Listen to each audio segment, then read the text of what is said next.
Halo, halo, apa kabar Anda semua? Semoga selalu dalam keadaan sehat walafiat, tetap semangat. Kita memasuki tahun baru dengan semangat baru dan dengan harapan ada presiden baru yang bukan bagian dari rezim lama. Itu Betul. rumus bakunya ya, Bung Rocky. Dan saya kira ini Dan Presiden bansos Joko. baru, Ya, ya gimana? bansos baru tapi bukan dari presiden lama. Oh, bansos ya. Bansos tetap tetap baru ya, tapi bukan dari presiden lama. Jadi, nah soal bansos ini kan kemarin kita bahas bahwa TPN Ganjar itu minta agar bansos itu dihentikan dulu, ditunda dulu sampai Pilpres berakhir. Tapi saya kira sebenarnya ya itu akan menyusahkan rakyat kecil ya, karena banyak sekali yang membutuhkan bansos itu. Yang dipersoalan kan Pak Jokowinya yang masih terus membagi-bagian bansos. Kalau bansosnya oke kan, Bung Rocky ya? Benar, bansos itu adalah hak dari masyarakat Indonesia Hmm. atas pajak-pajak yang mereka bayar, apalagi itu pajak membeli sesuatu aja tuh, dan Hmm. pajak progresif yang seharusnya diterapkan oleh pemerintah tapi gagal tuh. Hmm. Kan kalau pajak progresifnya jalan atau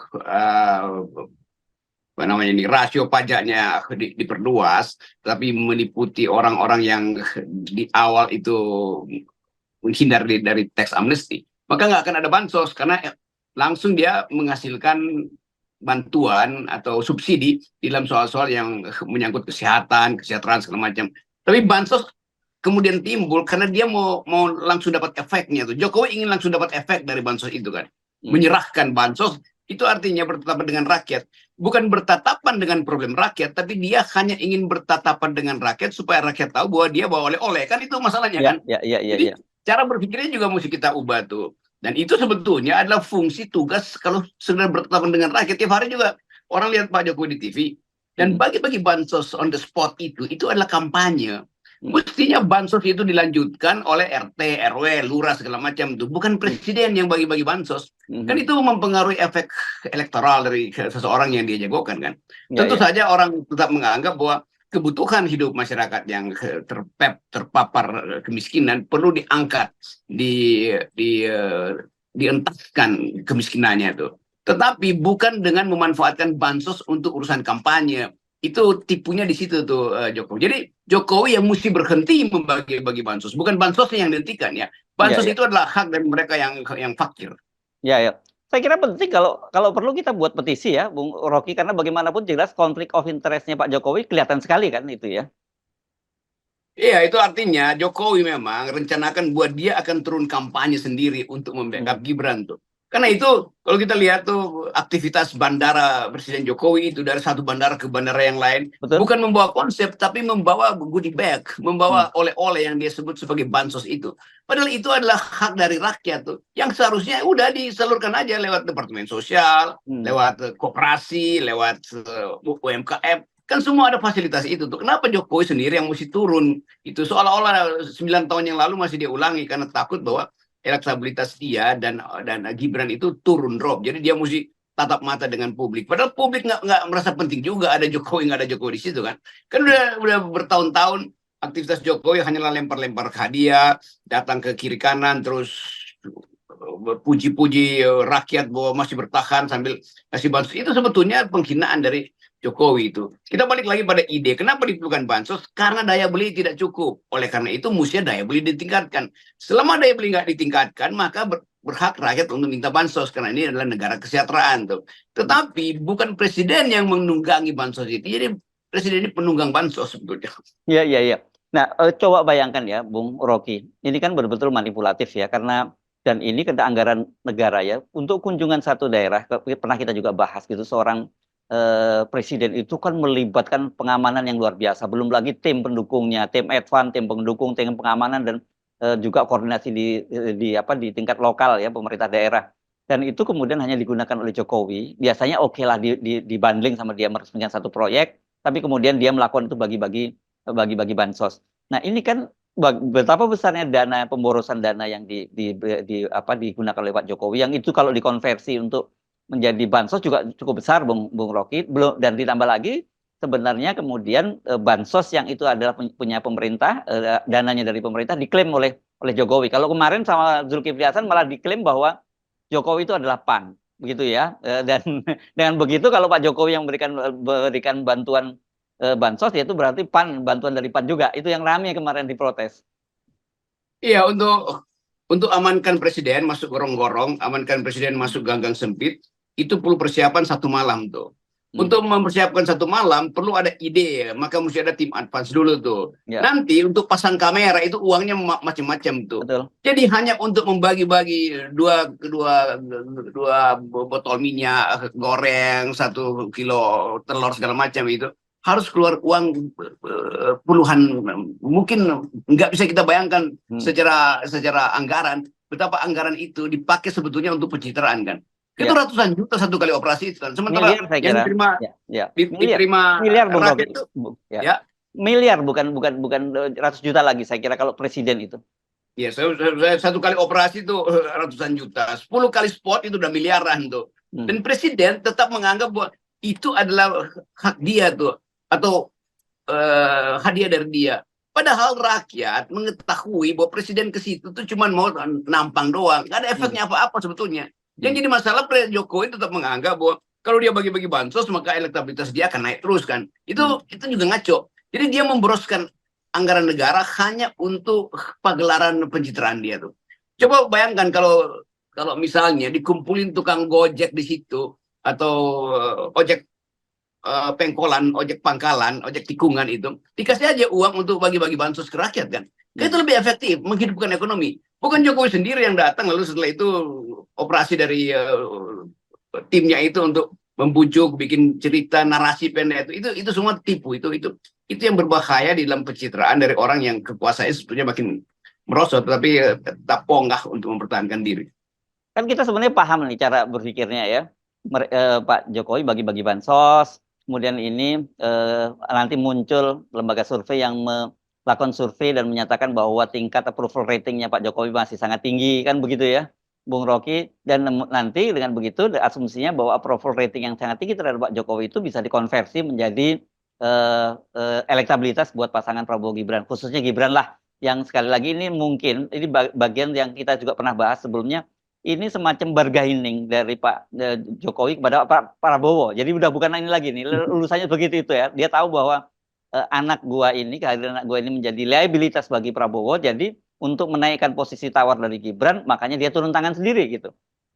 Kira-kira itu yang berkali-kali kita bahas kan. Ya. Kan dulu kita mau terangkan nih bahwa Prabowo tergantung pada Jokowi. Sekarang Jokowi tergantung pada Prabowo. Karena itu dia jadi semacam tim suksesnya Prabowo sebenarnya Jokowi. Hanya untuk memastikan bahwa anaknya itu tidak tercecer nanti dalam kekuasaan tuh. Karena itu juga yang dikhawatirkan Jokowi. Kalau Pak Prabowo dan Gibran tidak lolos misalnya, atau selesai di putaran pertama, itu berbahaya bagi rejim Jokowi kan. Itu tetap terlihat bahwa dia sebenarnya cemas. Sementara Prabowo enteng-enteng aja karena Prabowo merasa dia udah di atas angin dari segi elektabilitas, survei segala macam. Tapi yang lebih berbahaya adalah ini bagian dari upaya untuk memastikan bahwa hanya perlu satu skenario karena rakyat puas pada Jokowi 89,9%. Kira-kira begitu kan? Apa dasarnya tuh? Ini surveinya tuh. Ya survei itu ngikut di tim bagi-bagi BLT. Jadi bukan nanti 2 minggu kemudian tim itu langsung survei. Anda puas nggak? Apa yang puas?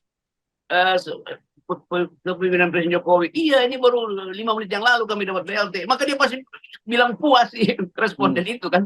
Jadi ini yang disebut perencanaan kejahatan politik sebetulnya tuh. Dan ya dari segi teori komunikasi politik, ini komunikasi paling buruk. Yaitu tidak memanfaatkan kecerdasan tapi sekaligus langsung turun untuk memperlihatkan wajahnya pada rakyat tuh. Padahal rakyat nggak ada yang udah bilang kami muak lihat wajahmu tuh. Tanya sama BEM UI itu, tanya sama BEM UGM tuh. Itu muak semua tuh. Dan itu yang memperlihatkan bahwa Jokowi sudah panik. Kepanikan itu dia konversi dengan kegiatan yang non-stop.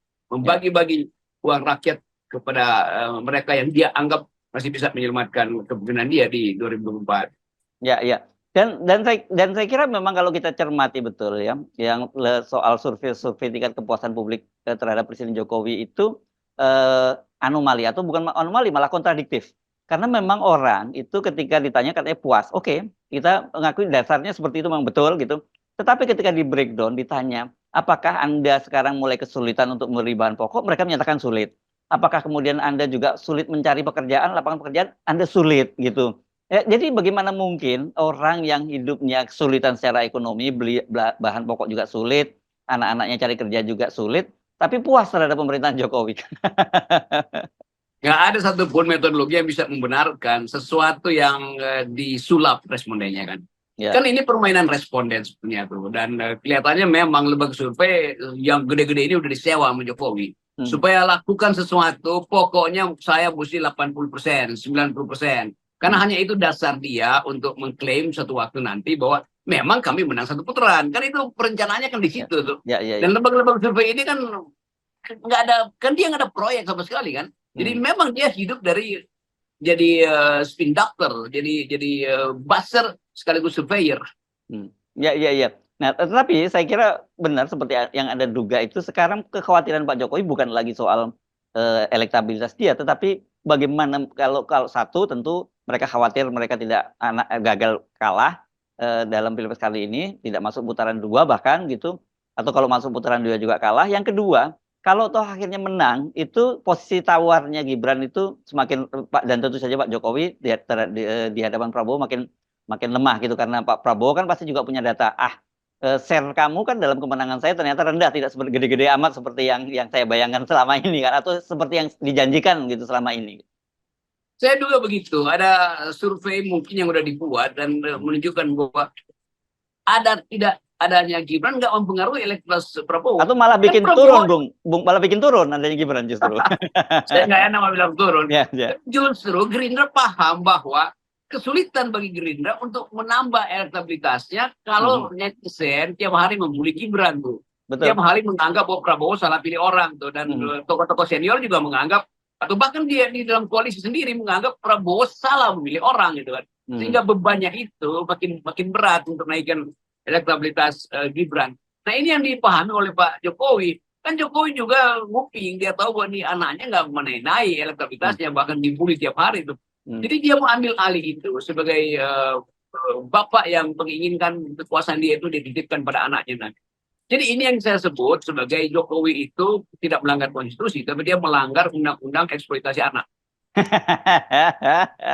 Jadi sekali lagi kita penting ingatkan bahwa yang harus dihentikan bukan bansosnya, tapi kita dorong untuk civil society membuat semacam petisi Pak Jokowi sampai Pilpres ini berakhir, sampai bahkan kalau putaran kedua juga nanti terjadi, sampai putaran kedua berakhir dilarang atau menghentikan kegiatan bagi-bagi bansos, karena itu jelas konflik of interest dan itu merupakan kampanye yang menggunakan anggaran dari negara gitu.